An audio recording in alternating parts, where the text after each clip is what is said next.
گرامی، حضرت معاذ ابن عدنان جب عالم شباب کو پہنچے تو پھر حضرت یرمیہ علیہ السلام کے مشورے سے اور اللہ کے حکم سے آپ اس حالت میں واپس مکہ المکرمہ تشریف لائے کہ آپ کے ساتھ بنی اسرائیل کے انبیاء کی ایک جماعت موجود تھی۔ وہ سب کے سب آپ کے ساتھ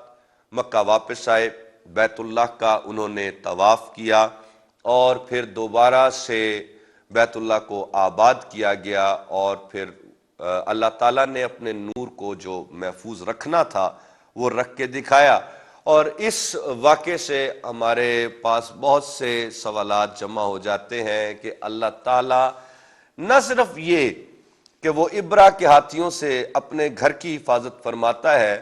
بلکہ اللہ رب العزت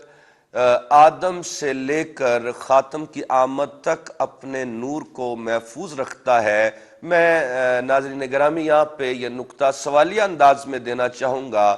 کہ اگر وہ اپنے نور کو، آنے والے نور کو، اپنے نبی کے نور کو حضرت معاذ ابن عدنان کے اندر جب وہ موجود ہو تو رب کائنات اس کو وقت نصر کے ظلم سے بچانے کے لیے محفوظ رکھتا ہے، تو کیا وہ اپنے نور کو کسی کفر یا شرک کی حالت سے محفوظ نہیں رکھ سکتا؟ یہ ایک سوالیہ نشان ہے، اس پہ ہم بعد میں تفصیلی طور پر بحث بھی کر سکتے ہیں، لیکن ہم پلٹتے ہیں اپنے موضوع کی جانب، جو کہ حضرت یرمیہ علیہ السلام آرک آف کووننٹ، جسے کہ ہم لاسٹ آرک کہہ رہے ہیں، جو کہ ہمارے لیے ضرور گمشدہ ہے لیکن وہ اللہ کے امر سے نہیں چھپی ہوئی۔ اسے لے کر آپ کہاں پہ چلے گئے اور آپ نے اسے کدھر چھپا دیا؟ کیا آپ شمال میں گئے یا آپ شمال مشرق میں آئے؟ یا پھر جو روایات ملتی ہیں کہ حضرت یرمیہ علیہ السلام نے مصر کی طرف آخرکار ہجرت کی اور وہیں پہ آپ کا وصال ہوا اور آپ نے وہاں پہ آپ کا مزار بھی بنایا گیا۔ یہ اس طرح کی مختلف بعض روایات ملتی ہیں، لیکن یہاں پہ میں اپنے بڑے انتہائی محترم ناظرین کی خدمت میں یہ نقطہ دینا چاہوں گا کہ اسی دور میں ہمیں فارس کے شمال میں آذربائیجان کے علاقوں سے ہمیں ایک اور شخصیت کا ظہور دیکھنے کو ملتا ہے،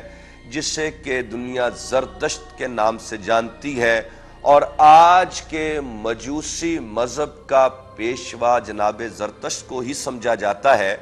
لیکن جب ہم روایات پہ غور کرتے ہیں تو ہمیں بہت سی ایسی روایات ملتی ہیں کہ جناب زرتشت اصل میں قبیلہ اسرائیل سے ہی تعلق رکھتے تھے، اور آپ حضرت یرمیہ علیہ السلام کے شاگرد تھے، اور حضرت یرمیہ علیہ السلام سے تمام سبق سیکھ کے آپ اس کے بعد اسی دور میں ابتری اور انتشار کے دور میں آپ آذربائیجان کی جانب آپ پہاڑوں میں آپ ہجرت فرما گئے اور آپ نے وہیں پہ رہائش اختیار کر لی، اور پھر اس کے بعد آپ کے خراسان کے حاکم کے ساتھ، فارس اور خراسان دونوں جس کے مکمل طور پر زیر تسلط تھے، اس کے کنٹرول میں تھے، اور ناظرین گرامی یہ وہ نسل ہے جسے تاریخ میں سائرس ون اور پھر بعد میں زرتشت کا شاگرد سائرس ٹو کی صورت میں ہمارے سامنے آتی ہیں۔ یہ اس نسل کے حکمرانوں کے پاس جن کے نام ہمارے سامنے لہراسپ اور یشتاسپ اور تہماسپ کی صورت میں آتے ہیں۔ تو آپ بلخ میں گئے اور آپ نے اپنی تبلیغ کا دائرہ وہاں پہ وسیع کیا، تو اگر حضرت زرتشت جناب یرمیہ علیہ السلام ہی کے شاگرد تھے اور آپ آذربائیجان میں مقیم تھے اور پھر وہاں سے آپ خراسان کی جانب چلے گئے اور آپ کا وہاں پر بہت بڑا حلقہ اثر موجود تھا، تو کیا کہیں ایسا تو نہیں کہ یہ ایک انتہائی بہترین موقع بنتا ہے کہ ایک ایسا شخص جس کے پاس بزرگوں کا اور انبیاء کا بہت عظیم اور بہت مقدس خزانہ موجود ہو،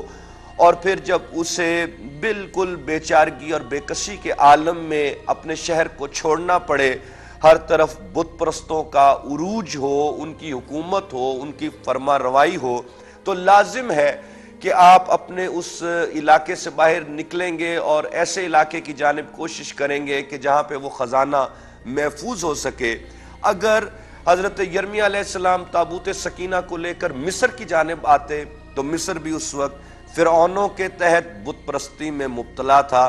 اگر آپ صرف شام میں رہتے تو شام میں بھی بت پرستی عام تھی، اور اگر آپ تابوت سکینہ کو عراق میں لے جاتے تو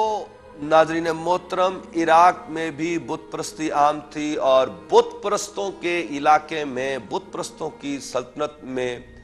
بت پرستوں سے ہی تابوت سکینہ، مقدس تابوت، آرک آف کووننٹ، انہی سے